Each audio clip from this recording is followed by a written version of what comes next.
para que se hagan una idea, solo en el 2022 se consumieron en el mundo 14.000 millones de toneladas de concreto. No hay nada en el mundo que el hombre consuma más que concreto, no hay ningún otro producto manufacturado. Tal vez lo único que nosotros consumimos más es agua. La entrevista del Telematutino 11, gente importante, a tratar temas importantes, nos acompaña el doctor ingeniero Jorge Iván Tobón. Él es colombiano, es un especialista en cementos, en agregados, en geología, y está en República Dominicana invitado por ADOCEN, la Asociación de Productores de Cemento, a dictar una conferencia, y agradezco que nos hayan utilizado como medio para poderlos poner en contacto con el gran público. Muy buenos días, ingeniero. Ramón, Jacqueline, muy Hola, buenos días. buenos Muchas días. gracias por esta invitación y por la oportunidad de compartir con ustedes y su público. Bueno, bienvenido a Santo Domingo y a Telematutino 11. Muchas Placer. gracias. Jorge, tú diste una charla sobre ciudades resilientes, construcciones resilientes, y aquí no sé si saben, nosotros tenemos un grave problema, porque todavía la construcción aquí a base de hormigón armado y con bloques, etcétera. Pero resulta que esos agregados los extraen de ríos de manera ilegal, la mayoría de las veces. Las autoridades no toman carta. Tenemos incluso una zona que es un desierto, donde extraen una arena muy fina, ideal para el pañete, y nuestros ríos los están depredando. Entonces, ¿cómo se puede seguir utilizando el cemento con este problema de la escasez de agregados sin que tengamos que depredar los ríos? Ramón, excelente pregunta, porque uno de los grandes retos que tenemos hoy en el mundo en el tema de concreto es la gran demanda por este material.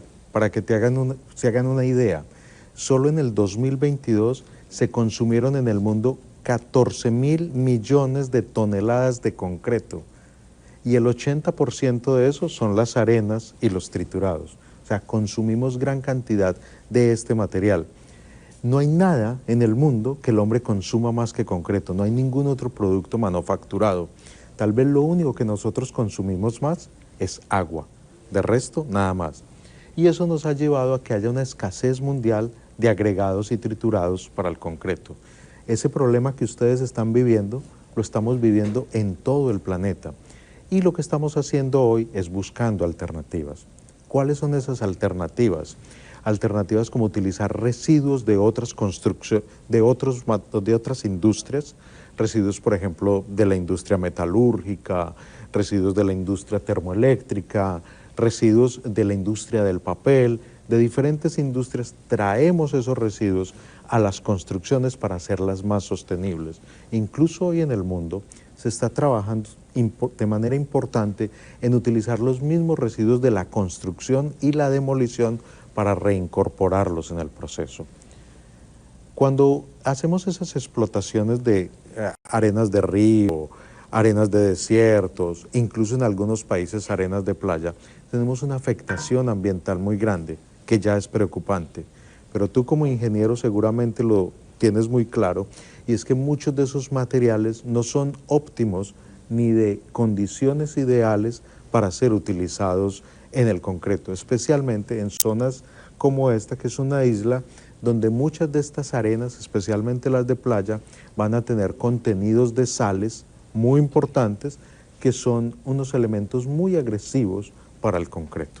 Entonces, sí, hay un impacto ambiental y estamos trabajando en buscar alternativas, pero indiscutiblemente no hay un material hoy por hoy que pueda sustituir al concreto. Pero, perdón, aquí se ha estado utilizando la roca caliza, Ajá. pero como quiera, entonces la roca caliza la trituran Sí. y generan arenas y agregados. Correcto. Pero como quiera, ahí es una montaña que tú estás destruyendo. Por supuesto, lo que pasa es que eso hay que hacerlo de manera sostenible, y volvemos al tema de la sostenibilidad. Ahora lo estaban mencionando ustedes, y es la calidad de vida que le estamos dando a nuestros ciudadanos. Todos necesitamos tener una vivienda digna donde vivir. Todos necesitamos una vía para poder llegar a esa vivienda. Nuestros hijos necesitan escuelas. Nosotros necesitamos hospitales, necesitamos infraestructura. Y eso se hace en nuestros países con concreto. De hecho, el consumo de cemento es un indicador del grado de desarrollo económico de un país. Entonces, indiscutiblemente tenemos un impacto ambiental, pero lo tenemos que balancear con el beneficio que le damos a la sociedad. Eso es lo más importante. Por eso es muy importante hacer el balance y hacer el análisis del ciclo de vida, y es ver cuál es nuestro impacto desde que empezamos con esa explotación hasta que nuestra edificación termina. Mire, muchas preguntas. Nuestros países tienen siempre muchas demandas. No solamente de que acusamos un gran déficit habitacional, que es replicable a varios países del mundo, sí, sino también demandas en lo que son obras de infraestructura. Así es. Y para acometer las mismas, pues obviamente que se requiere de agregados, de cemento y de todas esas cosas que son finitas, que no son para siempre y que crean un impacto en el medio ambiente. Correcto. Entonces, si la realidad no es únicamente de la República Dominicana o de Colombia, por poner un caso, sino que es a nivel global, ¿qué institución o qué habrá que hacer o qué foro habrá que hacer a nivel mundial para hacer conciencia de eso y buscar alternativas políticas, decálogos, acuerdos, para que tengamos justamente lo que sería el tema de su charla en el día de ayer, ciudades que fueran sostenibles en el tiempo? Correcto. Sí. La sostenibilidad está basada en 3 pilares, y es el pilar ambiental, el pilar social y el pilar económico. Cuando decimos que algo es sostenible es porque cumple con esos 3 elementos. Necesitamos que la construcción sea sostenible, necesitamos que las ciudades sean sostenibles. Y eso es imposible si no ocurre lo que hemos llamado un triple vértice. Ese triple vértice es que la comunidad, la sociedad en general, sea capaz de conversar con la industria y sea capaz de conversar con los entes gubernamentales. Eso está difícil. Eso está difícil, pero no es imposible. Nadie nos dijo que iba a ser fácil. La vida en general no es fácil en nada que tú hagas, pero lo tenemos que hacer y tenemos que generar el espacio para que eso se dé. Y para eso hay muchas organizaciones que vienen trabajando en el mundo. Por ejemplo, aquí está ADOCEM, pero en Latinoamérica y en Iberoamérica en general tenemos a FICEM.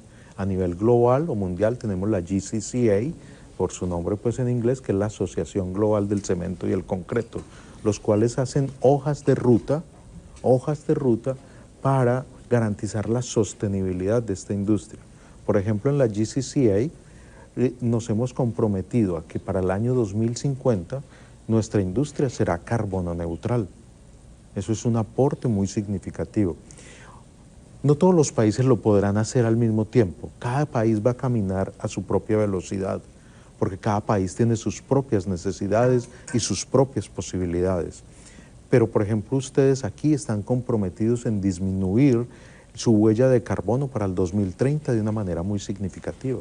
Eso es un aporte importante. Y ya sabemos cómo se puede hacer. Ahora lo que hay que hacer es materialicémoslo. El cemento tiene un alto componente de energía. Correcto. Entonces, ¿cómo se sustituye eso? Claro. Mira, para producir cemento se llevan estos materiales, las calizas, las arcillas. El famoso clinker. Eso, vamos a hacer clinker. Cogemos esas materias primas, las mezclamos, la caliza, la arcilla, y la vamos a llevar al horno, como cuando hacemos una torta, un bizcocho. Pero aquí lo vamos a llevar a 1500 grados centígrados aproximadamente. Eso demanda mucha energía, muchísima. Una planta cementera pequeña gasta la misma energía que una población de 5.000, 10.000 habitantes, para que se hagan una idea de la magnitud que tiene del consumo energético. Eso es uno de los grandes retos que tenemos en esta industria, cómo disminuir el consumo energético. Y para eso ya se ha pensado en muchas cosas. Por ejemplo, coprocesamiento. Cuando hablamos de coprocesamiento, es sustituir parte de ese carbón que vamos a utilizar dentro del horno para generar la energía por residuos sólidos urbanos, por llantas. O sea, escoger esos residuos como las llantas, como la basura que generamos en nuestros hogares y meterla dentro del horno, porque tendría un doble beneficio. Eliminaríamos un residuo del medio ambiente que está impactando negativamente el medio ambiente y además tendríamos una ganancia en energía. Pero no es lo único que estamos haciendo. estamos estudiando energías alternativas. Hoy, por ejemplo, se está trabajando mucho en la investigación del hidrógeno. El hidrógeno es una fuente energética muy limpia, que tiene un potencial muy alto de poder ser utilizada en estas industrias intensivas en energía. Pero como todo en la vida, nada es perfecto. Al punto que para poder generar hidrógeno necesito gran cantidad de agua. Y habrán países que no tengan esa agua. Habrá otros que sí tengan. En estos días conversaba con un, lo voy a llamar ya amigo porque lo aprecio mucho, lo conocí apenas en estos días, y hablábamos de otros potenciales que tienen zonas como el Caribe, una isla como la de ustedes, y es el mar. El mar es una fuente de energía que podríamos utilizar. El mismo oleaje es energía que yo puedo transformar en energía eléctrica para muchos procesos. La sal en el mar es una fuente de energía. Cuando tú miras la diferencia de concentración de sal en el mar hacia el fondo, eso es lo que ocurre en una batería, en una pila, que tú lo mencionabas ahora. Yo puedo utilizar ese potencial salino, esa diferencia de concentración de sal en el mar para generar energía eléctrica. O sea, hay muchas alternativas. Lo que tenemos que hacer, Jacqueline, es estudiarlas, analizarlas y sobre todo materializarlas con ese triple vértice que estábamos diciendo. La solución para cada país es local. No hay soluciones mágicas mundiales que nos resuelvan nuestros problemas. Por eso los problemas de los dominicanos los resolverán los dominicanos estudiando su situación específica y generando conocimiento sobre esas situaciones específicas. Jorge Iván Tomón, con tu permiso y los amables televidentes, nos vamos a una breve pausa comercial. Volvemos, porque todavía tenemos muchas preguntas de interés sobre este tema que parece tan árido, pero que es el pan nuestro de cada día, el cemento, el hormigón. Continuamos esta mañana en Telematutino 11, muy complacido con la participación del doctor ingeniero Jorge Iván Tobón. Él es geólogo y experto en cementos. Y vino a la República Dominicana invitado por Adocen, y dentro de su participación en el país produjo declaraciones muy importantes, y dentro de ellas el reto que tiene la República Dominicana de crear ciudades sostenibles. Y usted, sin yo ver esto antes, se me adelantó un poquito a lo que sería mi inquietud, porque cada país es un ecosistema muy particular. No podemos generalizar y decir que los problemas que tiene la República Dominicana son los mismos que tiene México, por ejemplo. Y cada país debe ir buscando soluciones a sus problemas. Cuando usted habla de ciudades sostenibles y resilientes, en el caso de la República Dominicana, ¿qué se le ocurriría y por dónde deberíamos comenzar? Bueno, es una muy buena pregunta porque nos aterriza los conceptos a la realidad de ustedes. Entonces, cuando hablamos de resiliencia, ¿a qué nos referimos? La resiliencia no es más que la capacidad que tiene un organismo, llámese ciudad o persona, de sobreponerse a una situación difícil. Pierdes tu empleo. Muchas personas reaccionarán diferente ante la pérdida del empleo y algunos se repondrán rápidamente y serán capaces de rehacer su vida. Sí, buscarán alternativas, etcétera. Exacto. Esa persona que se repone más rápidamente es más resiliente que aquella que, como decimos en mi ciudad, se echa a morir y no hace nada por sobreponerse. Lo mismo pasa con las ciudades. Pero para uno ser resiliente, lo que uno necesita saber es cuáles son sus amenazas y cuáles son sus riesgos. En el caso de la República Dominicana, tienen muchas amenazas y muchos riesgos, sí. Pero yo identifico desde el punto de vista natural, porque es donde me muevo, desde el punto de vista natural, dos especialmente. Una, los huracanes. Que lo mencionábamos ahí. Claro, para ustedes es normal, a mí sí. En el continente un huracán, eso no existe, ese no es un riesgo para mí, ese ni siquiera lo contemplo. Eso nos limita a una construcción ligera, con paneles. Exacto, no, para nosotros eso no es preocupante. Y lo otro son los terremotos. Los terremotos. Pero yo no estoy tan mal, yo lo mencioné al inicio del programa. Claro, los terremotos es otro elemento que ustedes deben tener en cuenta. Así es. Entonces, cuando vamos a hacer una ciudad, la clave es la planificación. Entonces, hay que planificar los planes de ordenamiento territorial. ¿Listo? Tenemos que planificar para saber cómo va a crecer la ciudad, pero además tenemos que saber qué materiales vamos a utilizar y qué diseños, qué códigos vamos a emplear. Por ejemplo, en el tema de terremotos, porque lo mencionaste, lo voy a retomar, el caso del terremoto del 2010 acá, prácticamente destruyó Haití, ¿cierto?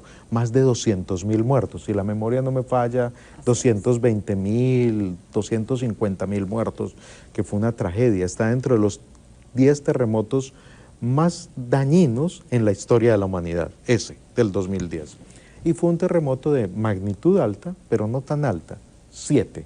La magnitud 7 es una magnitud ya importante, pero hemos tenido en la historia terremotos de magnitud 9.5. En ese mismo año en Chile ocurrió un terremoto de una magnitud un poco mayor, 7.3. Chile tiene un código de construcción sismo resistente que ha desarrollado de manera muy fuerte. Lo viene desarrollando desde 1960 por un gran terremoto que hubo en ese año. Entonces, insisto, en el 2010, en Chile, un terremoto de magnitud 7.3. ¿Cuántos muertos hubo? Hubo 500 muertos. Una tragedia. Sí. Una tragedia, 500 muertos. Pero 500 ya es una tragedia. Versus 250.000. Exacto. Es abismal la diferencia. Es abismal la diferencia. ¿Y la diferencia en qué estuvo? En el tipo de construcción, en la calidad de la construcción, en el tipo de materiales que estás utilizando. Entonces, cuando uno hace un buen planeamiento de su ciudad y uno conoce sus recursos, es capaz de hacer construcciones sostenibles, construcciones resilientes que sean capaces de sobreponerse a esas amenazas y a esos riesgos que yo tengo.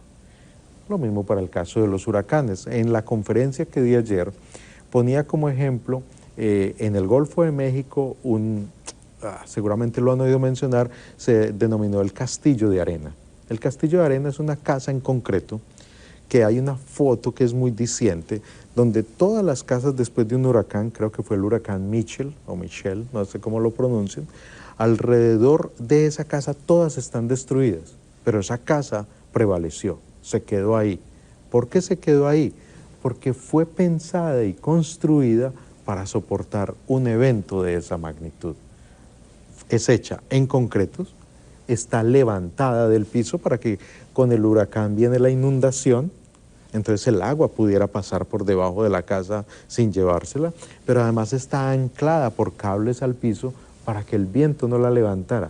O sea, si pensamos con base en los riesgos que tenemos, nuestras construcciones tienen una mayor probabilidad de ser resilientes. Identifica cuáles son los riesgos particulares y con base en esos riesgos vamos a construir. Pero ya cuando tú tienes la ciudad hecha, Jorge, como el caso de, vamos a decir, nuestra ciudad capital. Okay. Quizás tú has conocido el polígono central, no más. Con muchísimas edificaciones, afortunadamente el suelo es caliza, se ha hecho con las normas sísmicas, pero usted tiene ya en la parte de pobreza, tenemos lo que le llaman viviendas suicidas, construidas a orillas de ríos o en la ladera de las montañas, y son por millares, así que no hay manera que ningún gobierno, ni una sucesión de gobiernos, pueda resolver ese problema. Entonces ya ahí el daño está hecho. El daño está hecho, pero siempre se puede hacer algo. Puede que no sean soluciones definitivas, puede que no sea el ideal, que es coger toda esa población que está vulnerable y en alto riesgo y llevarla a un centro urbano planificado y bien hecho. Puede que eso no se pueda hacer, sobre todo en países como los nuestros, con unas limitaciones económicas tan significativas, ¿cierto? Y con un crecimiento tan desordenado como la mayoría de nuestras ciudades. Pero sí se pueden hacer cosas para mejorar la accesibilidad de las personas a esos centros urbanos y mejorar su calidad de vida. Ahora mencionabas el déficit habitacional, que nosotros lo dividimos en dos, cualitativo y cuantitativo. Eso que estamos mencionando es cualitativo, cómo mejoramos esa calidad de vida. Y voy a poner un ejemplo muy rápido de mi ciudad, Medellín. Medellín está dividido por comunas, nosotros hablamos por comunas, y eso no tiene que ver con características económicas ni nada, simplemente una división política. Cuando digo política es territorial, ¿vale?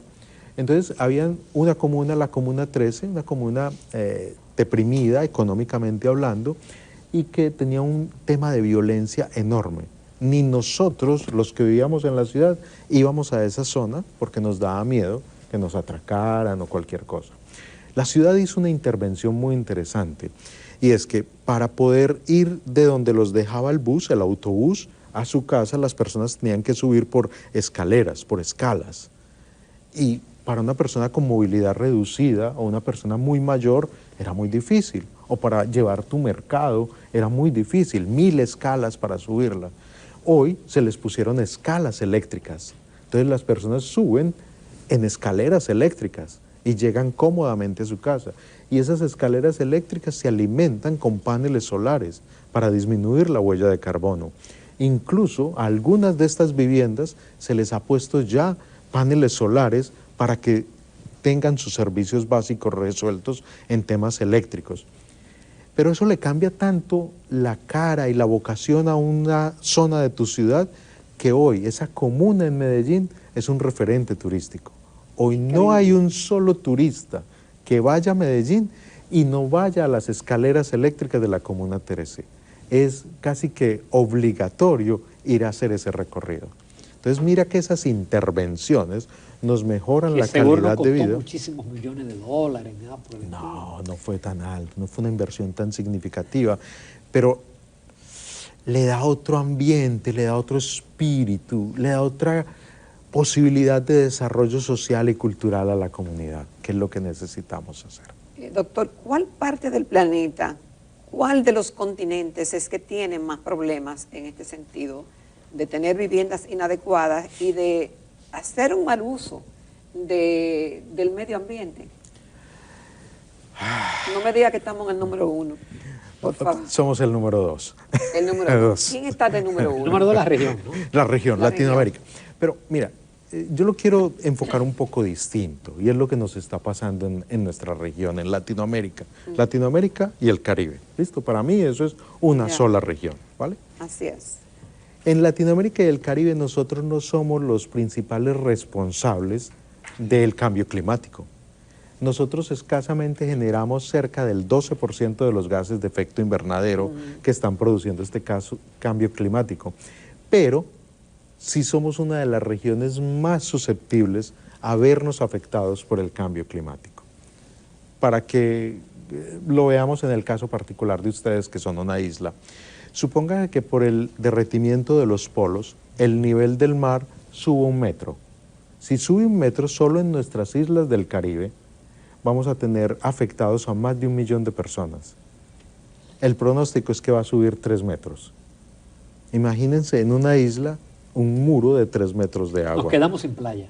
Nos quedamos sin playa, primero, pero además la cantidad de personas que se van a ver afectadas. Estamos hablando de más de 1.5 millones de personas que se verán afectadas y que tendrán que emigrar hacia las partes más altas de las islas. ¿Qué implicaciones tiene eso desde el punto de vista ambiental? ¿Qué implicaciones tiene eso desde el punto de vista económico? ¿Y qué implicaciones tiene eso desde el punto de vista social? ¿Podemos hacer esa migración de manera sostenible? Es la pregunta que nos tenemos que hacer, y es donde todos tenemos que participar, porque no es solo responsabilidad del gobierno. El gobierno tiene una responsabilidad importante, pero la sociedad también tiene una responsabilidad importante. Los constructores, los edificadores, la industria en general tiene una responsabilidad importante. ¿Los países pobres son los que lideran la problemática? Sí, y Latinoamérica, que vamos a llegar a los 700 millones de habitantes rápidamente, tenemos cerca del 34% de nuestra población en pobreza y cerca del 14% en indigencia. Qué pena no tener más tiempo, ha parecido interesantísimo esta conversación con el doctor ingeniero Jorge Iván Pavón, que tenga una feliz estadía, ojalá lo lleven también a los barrios marginados, pero también que lo lleven a algún resort y a la parte turística de la República Dominicana, que es hermosa. Que te escuchen. Muchas gracias. Creo que usted sale ya de viaje esta tarde. Mañana me voy. Lo atrapamos ahí casi al salir. Muchas gracias por esta oportunidad, muchas gracias por permitirme llegar a su audiencia, por escucharme este mensaje que, créanme, es muy importante para todo nuestro continente, o para al menos nuestra región, Latinoamérica y el Caribe. Muchas gracias. Muchas gracias, doctor ingeniero Jorge Iván Pavón. Tobón. Tobón. Nos vamos a comerciales ya a la recta final del Telematutino 11.